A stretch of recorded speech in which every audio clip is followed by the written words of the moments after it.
is one health secret no one tells you about. You can eat perfectly healthy. You can take all the right supplements. You can even balance your pH. But without this one important factor, everything falls apart. Hi, my name is Lam. I'm here to teach you how to regain your health and vitality by applying principles in traditional Chinese medicine, because I have done it, and so can you. I have studied a lot of natural health thinkers over the years. They all talk about nutrition, minerals, detox, pH. And they are not wrong. Nutrition is important, and pH does matter. But here's the part everyone skips. Temperature. Without the right temperature, pH cannot stay balanced, and nutrition won't work. Remember high school chemistry? Every experiment has to be done under a set of standard conditions, including temperature, which is usually around 25 degrees Celsius. Lower the temperature, the reaction slows down or stop.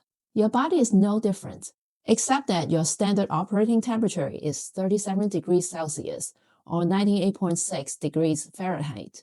Because at this temperature, our enzymes work the best and pathogens struggle to survive. But 37 degrees Celsius is much higher than our normal ambient temperature, which means our body must constantly produce heat just to function. And that's the thing doctors and natural health experts universally neglect. We assume the body just stays warm naturally, like magic, but it's not. Your body has to generate heat constantly. It takes energy. It takes fuel. When our fuel reserve runs low, we can't keep up the demand of heat. Our body temperature starts to drop. Everything slows down. Digestion weakens. Metabolism slows down. Energy drops. Immune function goes down. Fluids stagnate. And no lab test will flag this early. We may feel off. We may even feel sick. But doctors can't find anything wrong with us, so it's all in our head. But we must pay attention, because that's when things start to go south. Remember that pot of soup from episode 1? Imagine you have added great ingredients, enough water, you even balance the pH, but you never turn on the stove. So the soup stays cold. Eventually, it turns sour. So you add more salt to fix the taste, but without heat, it keeps spoiling until eventually it gets all moldy and nasty and you have to throw it out. But that's what happens to your body without heat. Heat doesn't just help our health. Heat prevents decay. In Chinese medicine, that heat is called yang. Remember this mantra: yin is liquid, yang is heat. Now, yang shows up as warmth, movement, metabolism, transformation, anything that requires heat. When yang is strong, things move. When yang is weak, things congeal. But where does yang come from in our body? From food, of course, you say. We get glucose from our food. Our mitochondria burn glucose to produce heat, right? Right, but not right enough. In order for our mitochondria to work in the first place, we need kidney yang, and that's what we're talking about here. Here's another image. Your body is like a water heater because our body is roughly 70% water. And we have a burner under our belly button to heat up the water in the body. And inside that burner, there's a pilot light. The pilot light doesn't heat the water directly. But without the pilot light, the heater won't work. When our pilot light is strong, we get hot water. If our pilot light is weak, our water becomes lukewarm. When the pilot light is out, the water heater stops working altogether. In Chinese medicine, the pilot light is our kidney yang, and the fuel for it is called kidney jing, which is the reserve of our life force. The body does not run on willpower. It runs on reserves, our kidney jing. In fact, strong kidney jing is what gives us willpower. When jing goes low, our pilot light goes weak, our body temperature goes down, and our metabolism slows down. The body still functions, but it doesn't perform well. This is where you see cold hands and feet, low appetite, slow digestion, fatigue, depression, frequent infections, low libido, and brain fog. And people say, but all my labs are normal? Well, of course they are. It's not a lab problem, it's a temperature problem. And if we leave it uncorrected, it will be a matter of time before the body deteriorates to the point of actual disease. Have you ever wondered why some people are hot-natured and some are cold-natured? Well, that's an indication of the strength of the yang.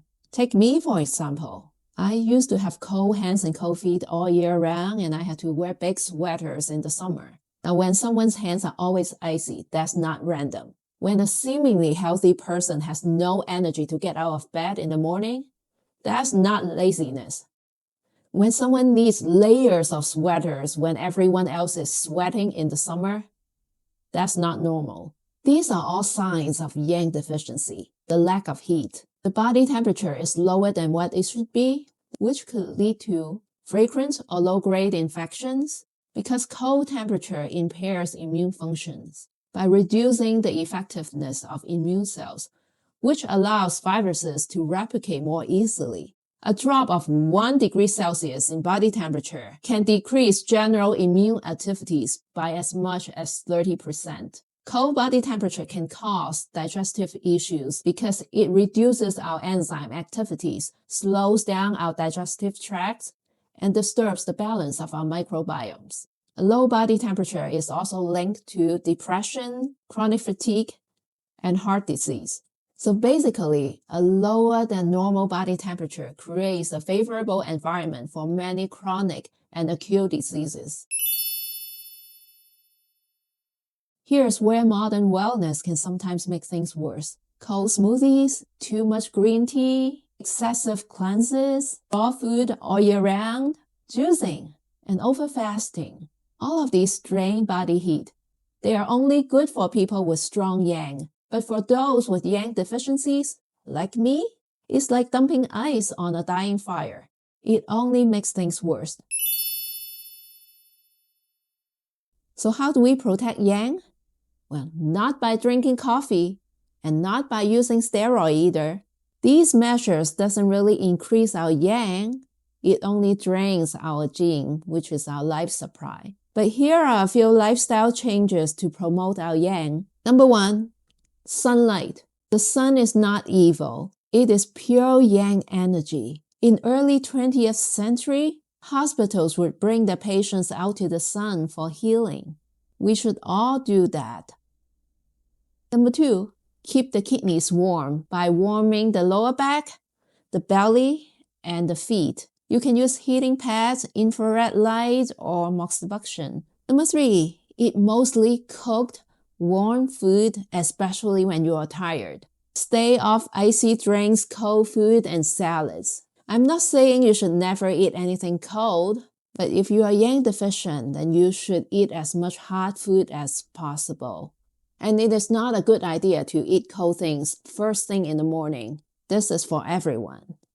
Ask any Chinese person and they will back me up on this. Number 4, exercise. Choose the kind of exercise that best suits you. For people who are yang deficient, they probably don't have a lot of energy to do vigorous exercise. So choose gentle movements, something that is not as taxing to the body, like simple yoga, tai chi, or go out walking in the sun with fresh air. Pace yourself so you don't overdo it. Number 5, rest deeply. REM sleep is the best way to rejuvenate the body. Overworking or stress burns our jing, which is our life force supply. But sleep restores jing. But the time you sleep does matter. In order to replenish our life reserve, make sure you are in deep sleep between 11 p.m. and 3 a.m. Number 6, there are many yang warming herbs or food that we can take. Too many of them for me to introduce here. But drop me a comment if you want me to make a video about them. Now, all these are guidelines, not rules. It's about common sense.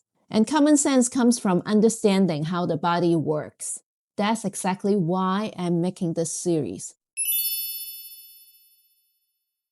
In order to stay healthy and have good energy, we must maintain our optimal body temperature. And for most of us, it means supporting our pilot light, which is our kidney yang. And here's the core truth. You cannot heal in the cold. You cannot transform food into energy without warmth. Heat is not optional. It's what keeps life moving. So for now, start being aware. Are your hands and feet warm? Do you tolerate cold well? Is your energy steady or forced? For now, just observe. And don't forget, heat is only half the equation. To get the whole picture, watch episode 1.